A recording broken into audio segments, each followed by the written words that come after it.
Je m'appelle Aude Chevalier, j'ai 50 ans, je suis formatrice auprès des étudiants infirmiers à l'IFSI Théodore Simon depuis janvier 2002.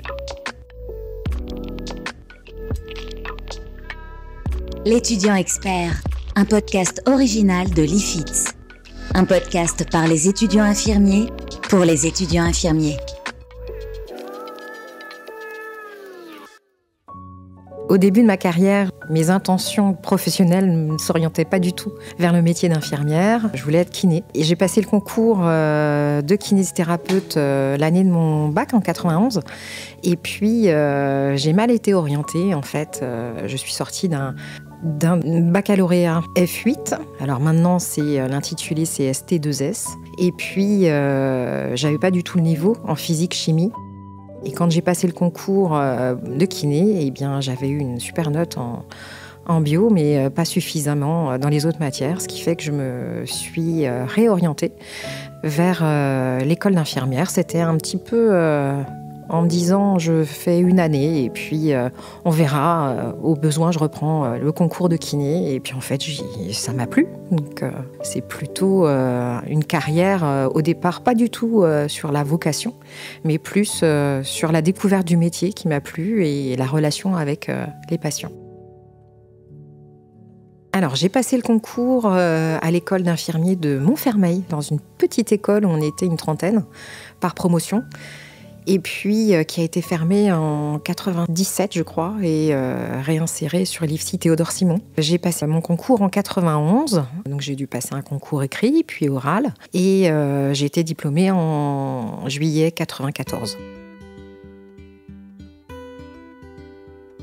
J'ai travaillé tout de suite en chirurgie orthopédique de l'hôpital de Montfermeil. J'y suis restée 4 mois. Je remplaçais en fait une collègue qui était en congé maternité. J'ai adoré la chirurgie orthopédique parce que c'est un lieu où on fait de l'éducation, où on apprend aux patients à se remobiliser. Il y a un travail en pluridisciplinarité. C'est pas de gaieté de cœur que j'ai quitté ce service puisque j'adorais ce service en fait. J'adorais les soins, j'adorais la relation avec l'équipe, avec les patients. J'ai dû partir puisque ma collègue revenait de congé maternité. Et donc on m'a proposé un poste soit en pneumo, soit en gastro. J'ai accepté celui de gastro. Un peu contrariée au départ de quitter le service et puis finalement j'y suis restée 8 ans. Les pathologies rencontrées, c'était notamment les ruptures de varices œsophagiennes, les sevrages alcooliques, tout ce qui était découverte de maladie de Crohn. Je faisais aussi tout ce qui était éducation au diabète sur les patients qui avaient des découvertes de diabète dans le service de gastro. Je faisais aussi tout ce qui était cancer gastro, digestif, cancérologie, donc tout ce qui est chimiothérapie. Les chimiothérapies, je les préparais à l'époque, on les préparait sous hotte, c'était pas la pharmacie qui le faisait. Donc je voyais les patients régulièrement tous les 15 jours pour faire les chimiothérapies. Il y avait également 2 lits de soins palliatifs dans notre service. J'ai même travaillé avec le service qui était en face du mien, avec les patients qui à l'époque avaient des pathologies comme le sida, des maladies hématologiques telles que les Hodgkin, ce genre de choses. J'ai adoré cet exercice-là. Et puis, au bout d'un moment, je crois que j'avais fait mon tour à l'hôpital et j'ai eu envie de changer. J'avais aimé à l'époque travailler avec une autre collègue à faire des cours à l'école d'infirmière de Montfermeil sur le diabète. J'avais aussi l'appétence pour évaluer les étudiants quand ils étaient évalués dans le service. Donc je faisais passer ce qu'on appelait les mises en situation professionnelle. J'aimais encadrer les étudiants, c'était vraiment ce que j'adorais faire. Ce que j'aimais dans l'encadrement des étudiants en service, c'était qu'ils puissent se sentir bien en fait, qu'ils puissent progresser, faire des soins le mieux possible en respectant les pratiques et pas faire n'importe quoi. Quand on apprend à faire des soins, c'est pas une première fois et j'y arrive. On fait des erreurs, on recommence et on recommence et on recommence jusqu'à ce que ça puisse être acquis. Et une fois qu'on a acquis le geste, c'est développer le relationnel de façon à lier les deux dans le soin et être, j'ai envie de dire, un professionnel compétent auprès du patient. Moi, c'est ce que j'aimais en fait dans l'encadrement auprès des étudiants et puis élèves aussi. Il y avait des élèves AS aussi. Et jusqu'à maintenant d'ailleurs, c'est l'espèce de tilt qu'ils peuvent avoir des fois dans les yeux quand ils comprennent quelque chose ou qu'ils arrivent à faire quelque chose. Ça, c'est ce que je préfère avant tout.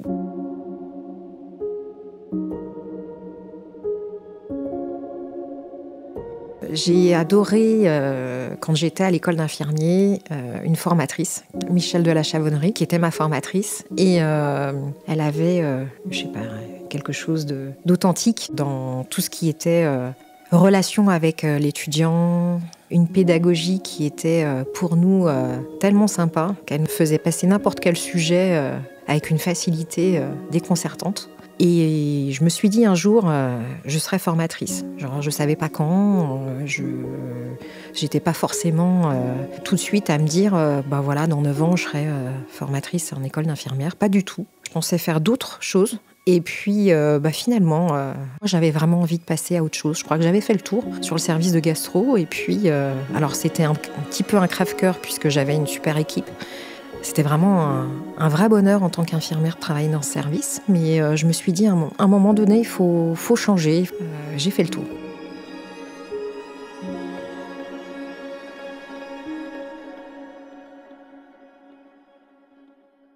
J'aurais pu effectivement changer de service, mais je crois que j'avais vraiment envie de sortir de l'hôpital.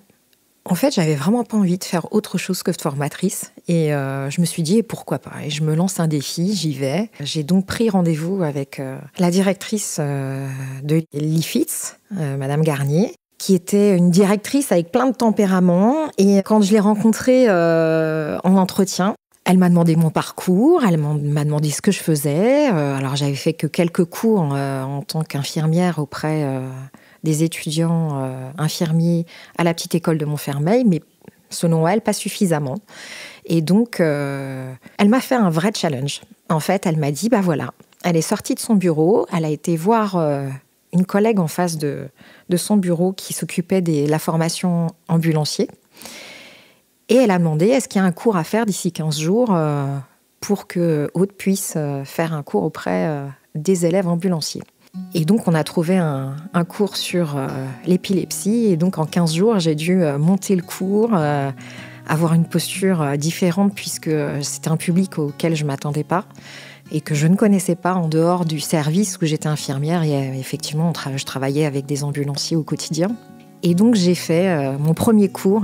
Je me souviens encore de la salle, avec 50 paires d'yeux qui me regardaient, une petite estrade, et me dire, oula, qu'est-ce que je fais ? Et puis en fait, dans les 5 premières minutes, ça a été un petit peu stressant.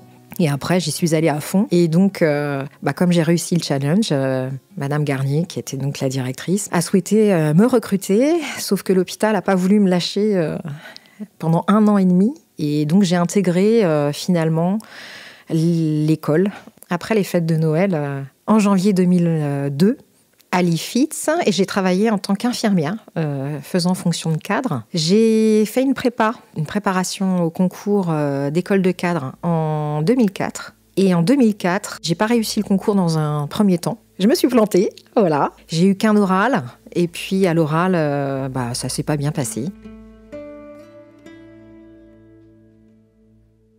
Je l'ai mal vécu quand même, d'autant plus que mes collègues, elles, avaient réussi, et pas moi. Donc ça met une pression supplémentaire. Tout le monde me disait, s'il y a bien quelqu'un qui va réussir, c'est toi. Et finalement, en fait, j'avais une espèce de pression qui a fait que je me suis sabotée toute seule. J'ai réfléchi et je me suis dit, il faut mettre moins de pression, il faut y aller avec plus de distance. Et puis, j'ai repassé les concours en étant bien plus cool. Et finalement, j'ai réussi à avoir ma place à l'école de cadre, alors qu'il y avait... moi, j'étais hors APHP. Donc, quand on est hors APHP, il n'y a que 10 places sur 150. Donc, j'ai dû attendre 1 an avant de partir. Donc, je suis partie en formation à l'école de cadre de la Salpêtrière en février 2006 jusqu'en décembre 2006. Donc, diplômée de cadre décembre 2006. Et puis, j'ai repris mes fonctions en tant que formatrice au sein de l'Institut.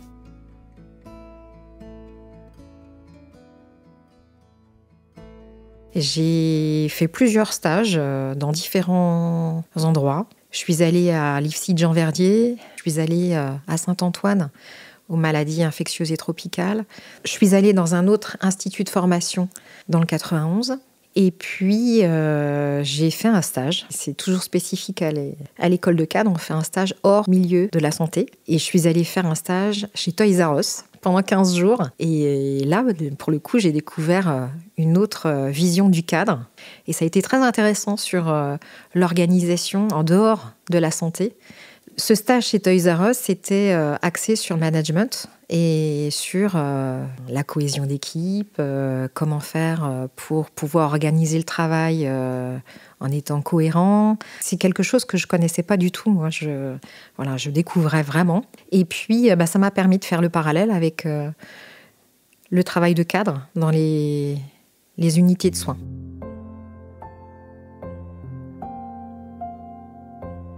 À l'école de cadre. On apprend également tout ce qui est organisation à l'hôpital, tout ce qui est sociologie des organisations, tout ce qui est psychologie, éthique, et puis ce qu'on appelle une unité de valeur sur la formation. Alors c'est quelque chose qu'on choisit en fin d'école de cadre, soit on s'oriente en tant que cadre de santé dans l'hôpital, soit on s'oriente sur le métier de formateur. Mais quoi qu'il arrive, c'est un diplôme commun et on a une spécialisation ou non, mais le diplôme est identique. À la fin de mon école de cadre, j'ai fait un mémoire sur le rôle du formateur référent de stage au sein d'un service. Et est-ce que c'est une plus-value ou non ? Et c'était au cœur de mon métier en tant que formateur, en fait, puisqu'à l'époque, on faisait aussi les mises en situation professionnelle et on était référent de stage, on était référent plus de pôle. Donc notre posture en tant que formateur référent, est-ce que c'était une plus-value ? Et ça a été très intéressant sur la recherche. Avec le diplôme de cadre de santé, on peut s'orienter soit en tant que cadre de santé de proximité sur l'hôpital, soit en tant que formateur. Moi, mon ambition, c'était vraiment pas de retourner sur l'hôpital.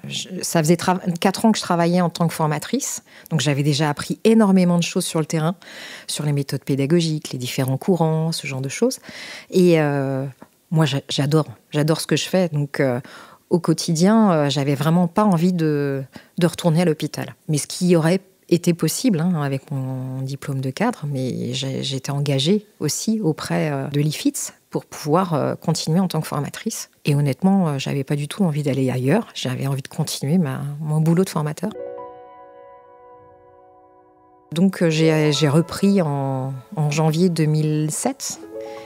J'ai été plus performante peut-être sur certaines choses, puisque j'ai appris des choses à l'école de cadre, en termes de management, en termes de méthodes pédagogiques. J'avoue que les méthodes pédagogiques, comme j'étais déjà au cœur de la formation, j'avais déjà quand même appris énormément de choses. Avec 4 ans d'exercice, j'avais déjà beaucoup de choses à mon actif, avec mes collègues, qu'elles m'ont appris sur le terrain. Et peut-être que la mise à distance pendant 1 an m'a pas fait de mal par rapport à l'IFITS, puisque c'est aussi un travail d'introspection. Qui je suis ? Pourquoi, en tant que cadre, il y a des choses qui changent ? Ce que j'aime dans la pédagogie, c'est avant tout essayer de trouver le moyen. Alors on va parler des méthodes pédagogiques qui sont suffisamment explicites pour les étudiants pour qu'ils puissent trouver le sens et l'envie d'apprendre en fait. Puisqu'il y a une chose qui est importante pour moi et qu'on m'a enseigné, que ce soit à l'école de cadre ou plus tard dans d'autres formations, c'est de bien comprendre qu'on aura beau essayer de trouver n'importe quelle méthode, si l'étudiant n'a pas envie d'apprendre, il n'apprendra pas. Donc c'est de trouver le moyen, c'est de trouver la méthode adéquate pour faire en sorte que l'étudiant comprenne et qu'il ait envie. Pour cela, j'ai fait d'autres formations, j'ai été dans des congrès, j'ai fait plein de choses qui m'ont permis d'étayer les méthodes pédagogiques et de m'orienter plus sur des méthodes pédagogiques innovantes. J'ai fait un congrès en 2011. C'est la directrice de l'Institut qui avait demandé si des formateurs avaient envie d'aller à un congrès sur la simulation. Et donc, nous avons été 4 formateurs à nous déplacer sur ce congrès. Et puis, ça a été la découverte de la simulation en santé. J'ai vraiment adoré. C'était une autre façon d'apprendre aux étudiants, à les mettre en situation, à avoir une analyse réflexive. Et puis, en sortant de ce congrès, la directrice nous a demandé si ça intéressait quelqu'un de monter un groupe de travail pour pouvoir mettre cette méthode en route sur l'Institut. Et puis une collègue et moi, Anna Maria dos Santos et moi-même, on s'est proposé, on a monté un groupe. Et donc on a travaillé tous ensemble avec une équipe de formateurs sur ce projet. Et on a mis en place la simulation en santé avec ce qu'on avait c'est-à-dire un ordinateur, une GoPro, un logiciel assez simple sur la vision. Et puis, on a travaillé, on a monté des scénarios ensemble. C'était un petit peu épique au départ, avec des fils qui traînaient partout. Mais finalement, la pédagogie, elle était là. Et les étudiants étaient ravis. Donc, ça a motivé encore plus le groupe à pouvoir poursuivre dans ce projet-là. Donc, on a débuté dans des vieux bâtiments de psychiatrie avec des chambres à une personne sur le briefing et puis des chambres avec le patient. Alors, au départ, les patients, c'était nous, les formateurs. Et puis, au fur et à mesure, on a fait jouer finalement les étudiants en tant que patients. Mais bon, ça avait un biais, donc on s'est rendu compte qu'après, il fallait vraiment, au décours d'un groupe d'études de formateurs, qu'il fallait vraiment avoir des patients standardisés. Et donc, prendre des comédiens ou des gens qui avaient des appétences dans le théâtre pour pouvoir jouer des patients. Parce que ici, déjà, on ne veut pas vous mettre de pression. D'accord ? Ici, on est comme si on était dans un service de soins où finalement, on vous demande d'aller faire un soin à une patiente que vous prenez en soin. Point. D'accord ? Donc finalement, nous sommes les infirmières. Et puis, on me dit, voilà, tiens, toi, est-ce que tu veux bien aller prendre en soin telle patiente ? Et voilà, on te donne le dossier de soins, regarde, fais ton recueil de données et puis agis en fonction de ce que nous, on va vous donner comme objectif. La simulation, on a débuté donc dans un vieux bâtiment. Par la suite, on a eu des bungalows sur le parking à côté du TGA pendant quelques années où effectivement on avait des salles de simulation un peu plus abouties. Et après, en 2018 ou 2017, je ne sais plus trop, on a eu la livraison du bâtiment avec les salles actuelles de simulation. Et ça a été un travail à nouveau du groupe, apprentissage par simulation, où on a travaillé au plan architectural, on a travaillé sur la réalisation au fur et à mesure de scénarios un peu plus poussés sur les semestres. Rapidement, on a travaillé en collaboration avec d'autres filières, notamment la filière aide-soignant, ce qui a toujours lieu à l'heure actuelle. En semestre 2, on a nos étudiants infirmiers de première année qui travaillent en apprentissage par simulation avec les élèves aides-soignants. Puis au fur et à mesure, on a augmenté le nombre de simulations en fonction des semestres. Et aujourd'hui, on réussit à faire de la simulation sur tous les semestres. Donc le but du jeu, c'est de faire un scénario. Il n'y en a pas plusieurs, il n'y en a qu'un cet après-midi. D'accord ? Et puis comme vous l'avez vu, on a une super patiente. Elle s'appelle Madame Arras, Béatrice, qui a 55 ans. Elle est admise ce jour à 13h en service de médecine pour une pyélonéphrite. Elle a pour antécédent... J'ai été formée à l'apprentissage par simulation en 2013 au centre de simulation de Chambéry. Cette formation, elle a duré 5 jours et en fait, derrière, j'ai dû former mes collègues à cette méthode avec ma collègue Anna-Maria. Et ça a été super riche puisque en fait on s'est construit ensemble. Nous on a apporté nos savoirs, ce qu'on avait appris sur cette formation, mais on a dû transmettre à nos collègues pour pouvoir appréhender cette méthode pédagogique qui à l'époque était innovante en France. Et au fur et à mesure, on a organisé aussi les formations pour nos collègues pour qu'elles puissent également partir en formation et faire en sorte que avec ce panel de formation dans toute la France, Saint-Étienne, Brest, Amiens, on puisse avoir toujours une veille professionnelle.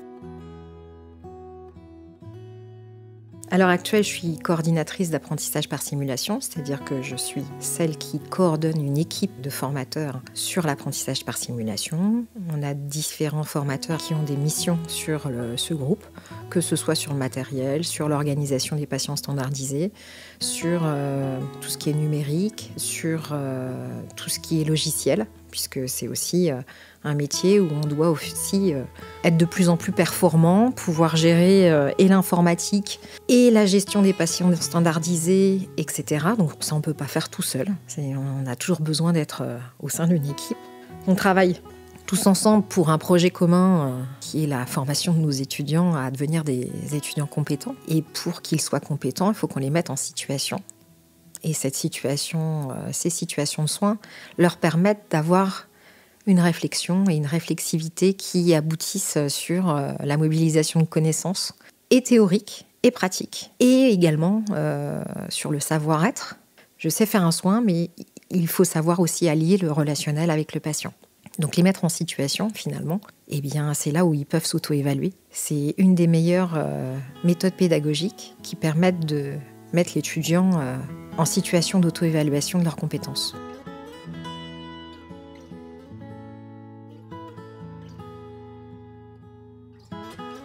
Pour être formateur, il faut aussi être formé. Et moi, je me suis formée au fur et à mesure. J'ai été formée à la formation des gestes et soins d'urgence en 2017 pour avoir l'habilitation à être formateur en gestes et soins d'urgence. Ça, c'est aussi un volet, on va dire, de simulation, puisque c'est aussi de mettre les étudiants en situation sur des soins d'urgence et qu'ils puissent comprendre le sens de ce qu'ils ont appris en théorie et le mettre en application auprès de patients qui sont en urgence potentielle ou vitale. J'ai repris aussi une formation de Master 2, ingénierie des formations en santé, à l'université Paris-Nord-Sorbonne en 2021, que j'ai terminée en septembre 2022. J'ai adoré repartir en formation. Et là, j'ai refait un mémoire. Ça a été un travail supplémentaire puisqu'il fallait présenter un dossier. J'ai dû le faire en complément de mon travail en tant que formateur. J'ai appris à nouveau à me remettre en question, à apprendre des méthodes pédagogiques nouvelles. Alors, j'ai notamment travaillé sur ce qu'on appelle les écos. Il y a une de mes anciennes collègues qui me parlait des écos et je ne connaissais pas très bien en fait. Et du coup, j'ai fait un travail de recherche sur les écos, ce qu'on appelle des examens cliniques objectifs et structurés, que j'ai mis en place par la suite au cours de mon étude sur l'Institut. Finalement, en fait, le mémoire, quand on est en Master 2, c'est un article scientifique.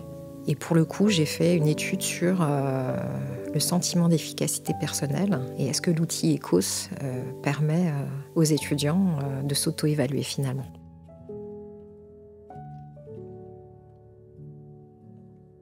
Donc, j'ai mis en place les écos avec l'aide de mes collègues, puisque ça, on ne fait jamais rien tout seul, ça, c'est pas possible. J'amène la méthodologie, mais c'est un travail avant tout d'équipe, parce que c'est une méthode qui demande énormément de matériel, entre guillemets, humain, également de temps, puisque toute la préparation est assez énergivore, en fait. Bonjour. Alors là, on est dans la station 2. Donc vous avez alors deux parties dans cette station, la 2 et la 2 bis. Donc dans un premier temps, vous allez prendre connaissance de la station 2, vous aurez 2 minutes pour lire les consignes. Ensuite 8 minutes pour travailler ce qui est demandé. Puis vous irez lire la station, je vous arrêterai à temps, la station 2 bis, de la même façon 2 minutes pour lire et le temps de réponse. Et ensuite vous ferez une présentation globale de l'ensemble des 2 étapes, on va dire, de la station à la fin. On a 10 minutes sur Ce Master 2 m'a apporté à nouveau une prise de recul par rapport à ma fonction de formatrice. Et ça fait que étayer finalement mon envie d'apporter des méthodes pédagogiques innovantes.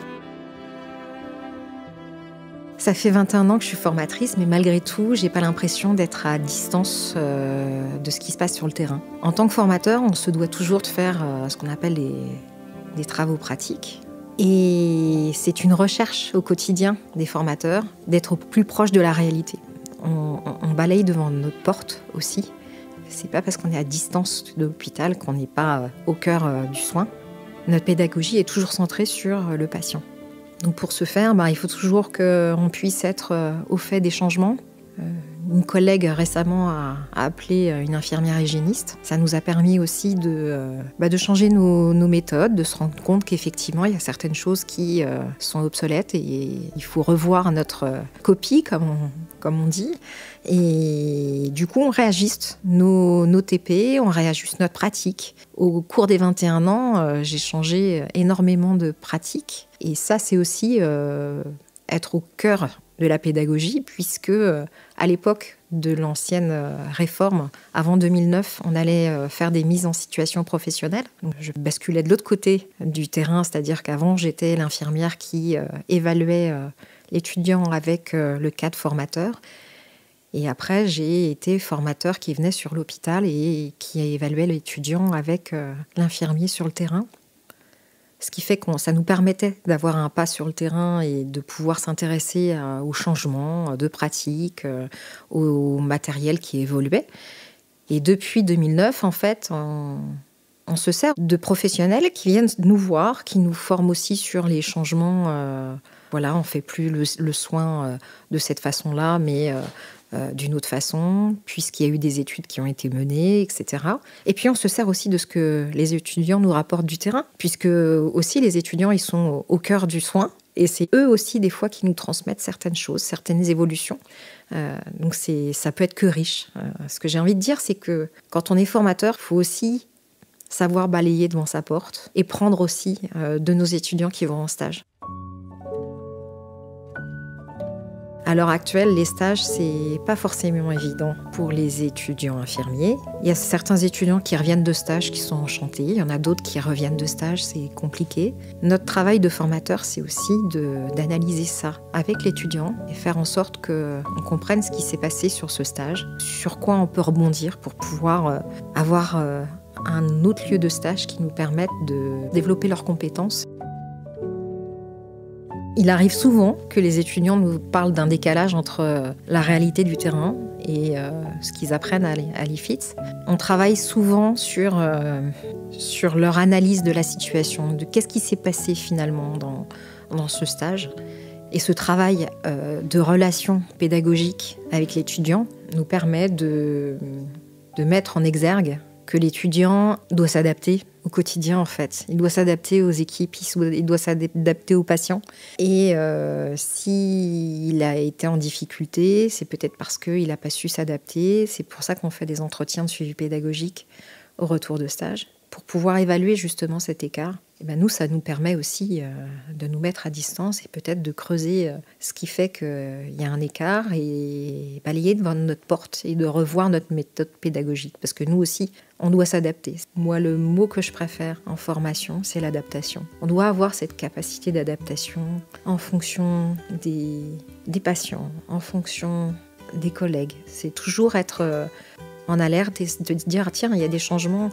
Tiens, il faut qu'on change tel cours puisque là, on n'est plus dans les clous, en fait. Quelles connaissances avons-nous ? Est-ce que ces connaissances sont toujours au goût du jour, qui nous permettent de pouvoir être efficaces face aux étudiants ?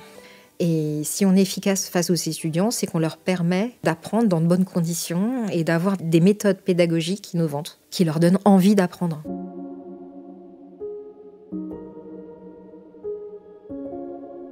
Pour moi, ce qui est important dans mon travail, c'est surtout le suivi pédagogique au quotidien, cette approche avec les étudiants. C'est aussi une relation qui leur permet, je pense, de se construire. Ces retours de stage où ils évoquent leurs facilités, leurs difficultés, ce travail d'analyse avec eux sur les situations de stage ou leurs difficultés au sein de l'institut. C'est des moments privilégiés, en fait. Je trouve important pour les étudiants puisque c'est des échanges. Et puis, nous, formateurs, on se doit de leur conseiller des méthodes de travail, de les orienter. C'est trouver avec eux les méthodes de révision qui seraient le plus adéquats pour leur permettre d'apprendre. Et ces moments de suivi pédagogique, ils sont hyper importants en fait à l'IFITS et c'est aussi au cœur du projet pédagogique.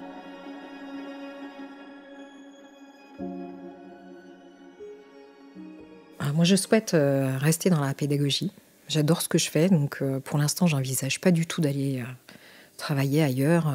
Je me pose même plus la question en fait. Aujourd'hui, j'aime ce que je fais. À l'heure actuelle, développer les écos davantage en équipe, c'est quelque chose qui est vraiment moteur chez moi. Et puis développer l'apprentissage par simulation, faire en sorte que demain nos étudiants puissent développer leurs compétences, c'est quelque chose qui est vraiment au cœur de mon métier. Il me reste encore, j'ai envie de dire, 15 à 17 ans de travail en pédagogie et j'espère être toujours, en tout cas je fais tout ce qu'il faut pour être au fait des pratiques et malgré mes 21 ans de carrière à l'IFSIT, j'ai pas l'impression d'être en décalage avec l'hôpital à l'heure actuelle. J'envisage éventuellement de refaire à nouveau des formations. J'aimerais bien peut-être passer un diplôme universitaire sur la simulation. Et puis, j'aimerais bien également continuer à faire des recherches au sein de laboratoire de recherche de l'Institut pour pouvoir compléter mes savoirs, tout simplement sur la pédagogie. C'est vraiment quelque chose que j'adore faire, donc au quotidien, être avec les étudiants, échanger avec eux, cette relation pédagogique, que ce soit en entretien de retour de stage ou que ce soit en cours, c'est quelque chose vraiment qui m'anime aujourd'hui et qui m'anime depuis 21 ans en fait. Et à l'heure actuelle, j'ai pas envie de retourner en tant que cadre de santé dans une unité de soins. C'est pas ce qui m'anime. J'aime aller sur les terrains de stage, j'aime rencontrer mes collègues, mais à l'heure actuelle, moi, c'est la pédagogie qui m'intéresse. Ce que je conseille toujours aux étudiants, et je l'ai encore fait il y a peu de temps pour la remise des diplômes, c'est une fois qu'ils sont au bout de ce qu'ils ont vu dans un service, c'est de changer de service. On a la chance d'avoir un métier où il y a plein de portes. On peut ouvrir n'importe quelle porte, que ce soit à l'hôpital, dans différents services, que ce soit à l'extérieur de l'hôpital, dans les cliniques. Les infirmiers libéraux, l'infirmière scolaire, cadre de santé dans les services, être formateur, WIAD ou WIBOD, faire le DU de soins d'urgence. Il y a plein de choses à faire dans notre profession. Ce que je leur dis aux étudiants à l'heure actuelle, c'est vraiment d'être friand de formation continue. C'est toujours de prendre plaisir à être des infirmiers. Notre métier est tellement riche en fait que je crois qu'on n'a pas assez d'une carrière pour pouvoir voir tous les volets du métier d'infirmier.